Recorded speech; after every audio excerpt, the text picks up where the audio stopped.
So with all the construction soldering complete, it's very important that we spend a little bit of time and clean up any of the flux residue off the top of the PC board ties. It's especially true if you're using an acid-based flux like I was using for this project. Acid-based flux works very well for building turnouts. I hear back from a lot of modelers that they've often been told that for electronic soldering it's very important that you don't use an acid-based flux. And while that's true for electronics, what we're doing is more closer to plumbing, and then it's a mechanical type soldering that we're doing.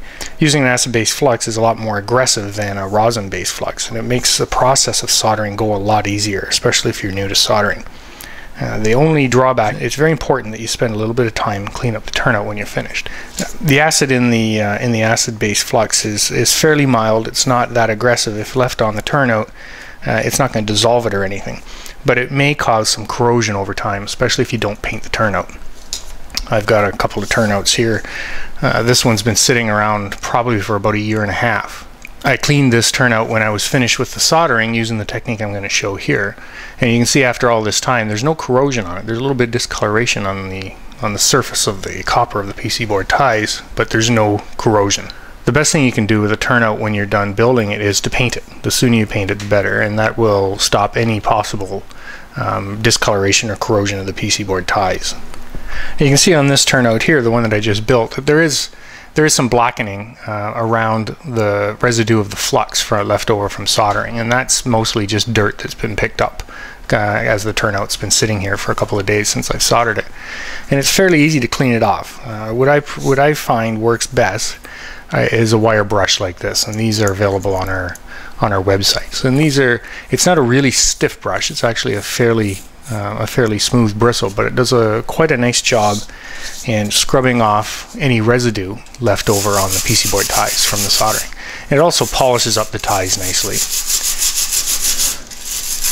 All it takes is a bit of a few passes like that, and you can see where the color of the tie is actually changing to a bright pink. That's what we're looking for. That means that it's really cleaning off any of the leftover flux or any other dirt that may be on the top of the tie.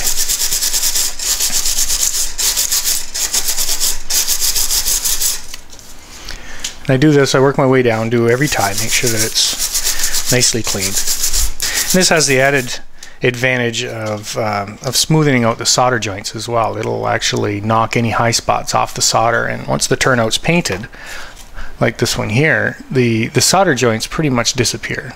These are the PC board ties here, and it's barely noticeable that there's a solder joint on there. And that's because it had been thoroughly buffed like this when the turnout was complete.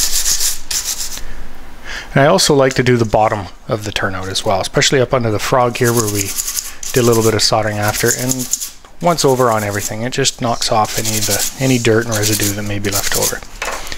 Now, I used to advocate actually washing the turnouts under soap and water, and you can do that as well. You can see where this is actually kind of dirty, and a bit of a wash with a toothbrush and some soap and water will clean that all off.